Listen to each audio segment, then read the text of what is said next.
And that would be your creamy, cheesy Nando's flavored chicken.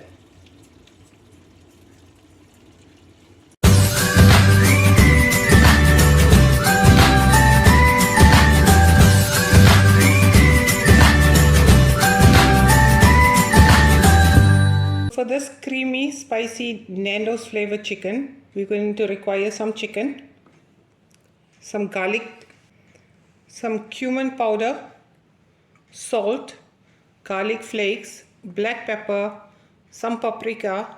I've got an orange food coloring and a red food coloring. We'll just to get a color nice and ready, a reddish orange color. And then I've got some red chili powder and Nando's hot sauce. The mascarpone cheese we're going to use at the end just to make the chicken creamy. We can use either fresh cream or mascarpone cheese. We're going to start by marinating the chicken, and then we'll leave the chicken to marinate for around 30 minutes to an hour. So to start off with, we're going to put a spoon and a half of red chili powder. This is very hot chili powder for us, and my spoon is really a small spoon, which is meant for my spice dishes. So this is not 1.5 teaspoons. It will probably be equivalent to 1 teaspoon. And then salt, again, also just to your taste. I don't over salt it because we're going to use a cream.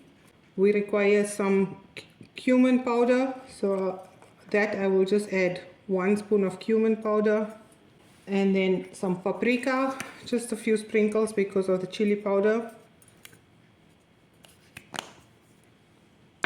black pepper, also just as much as you prefer, some garlic granules. I'm putting a little garlic granules, however it's not needed if you don't have, because we have garlic already. So I'll just put a little bit of that. And then the food coloring is obviously to give it a lovely color. I'm just going to put in a little bit of both. Alternatively, if you have red, use red, or just orange, use orange. It's based on what color. You'll see at the end when it's cooked the lovely color that it brings out. Okay, some orange. Now we're going to add in also the chopped garlic, and then we'll use around 2 of these cooking spoons of Nando sauce.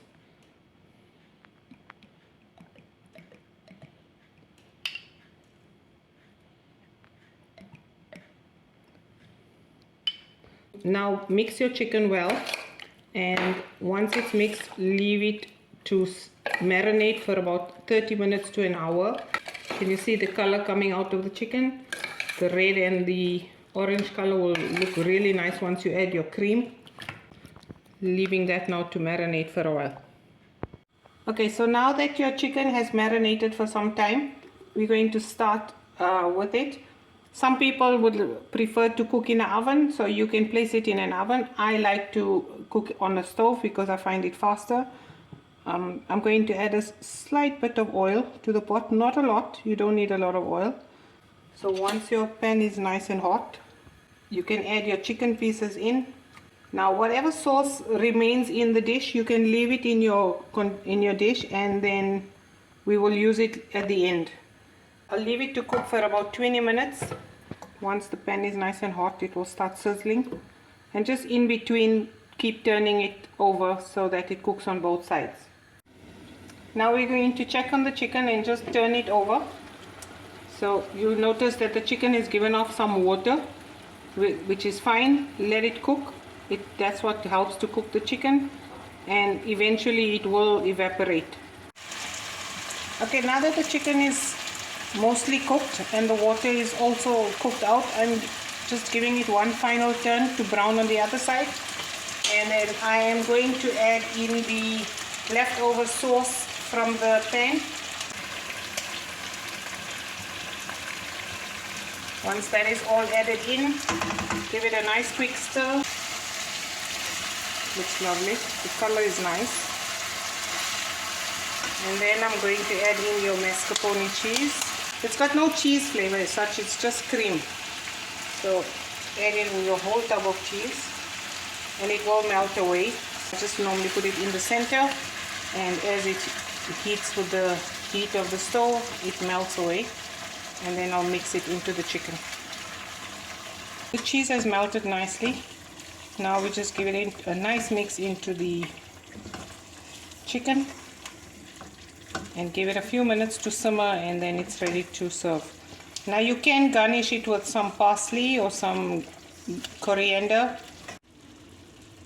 We're just going to garnish the chicken with some fresh parsley, and that would be your creamy, cheesy Nando's flavored chicken. It's ready to serve. You can have it on some rice, or you could have it with some naan bread, and hope you enjoy.